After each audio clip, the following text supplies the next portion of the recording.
एक कथाकार था, सुंदरकांड का पाठ करता था। तो वो क्या करता था, सुंदरकांड का पाठ करने से पहले एक आसन बिछाता था बाजू में, और आसन बिछा के उस आसन पे कोई बैठता नहीं था, आसन बिछाता था और सुंदरकांड का पाठ करता था।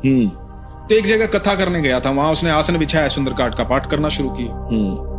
तो अब कई लोग होते हैं ना जो संदेह भरी नजरों से देखते हैं, जो खामियां ही निकालना जानते हैं। तो ऐसा ही एक आदमी बैठा था, उसने देखा यार ये जब भी आता है सुंदरकांड पढ़ने पहले तो ये पाखंड करता है, एक आसन बाजू में बिछाता है, खाली पड़ा रहता है और यहाँ बैठा रहता है, सुंदरकांड करता है। तो उस आदमी से रहा नहीं गया, उसने कहा कि मान्यवर ये बताएं कि ये आसन किस लिए बिछाते हो आप तो बैठते नहीं उस पे। अब कथावाचक ने कहा कि मैं नहीं बैठता, सुंदरकांड करते हैं तो हनुमान जी विराजमान होते हैं।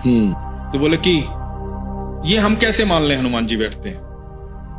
बोले आज तो कथा समाप्त हो गई है, तो कल जब आसन बिछाऊंगा तो हनुमान जी विराजमान होंगे।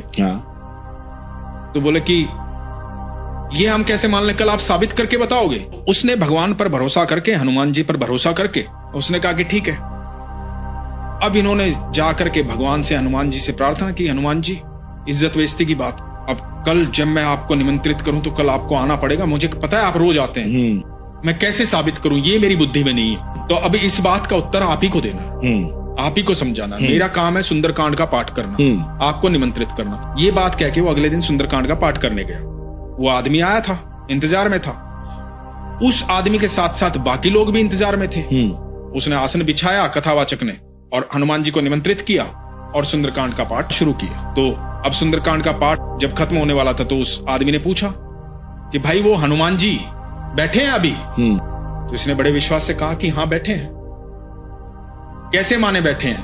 बोला यही बैठे हैं हनुमान जी। बोला लेकिन कैसे माने बैठे हैं? बोला आसन उठाओ आकर के देखो। अब इसने कह तो दिया, ये बात कहलवा रहे थे हनुमान जी, इसकी तो क्षमता नहीं थी। अब पारस भाई वो आदमी आया और उसने आसन को छेड़ा, आसन नहीं हिला। कई लोग इकट्ठा होकर के उस आसन को, वो हल्का सा कपड़ा बिछा हुआ था, उस आसन को कई लोगों ने उठा करके कोशिश की, वो आसन हिला नहीं, टस से मस नहीं हुआ। सब लोग वहां नतमस्तक हुए थे। तो ये बल है हमारे हनुमान जी का। एक बार राम जी का नाम लो, हनुमान जी वहां हो जाए।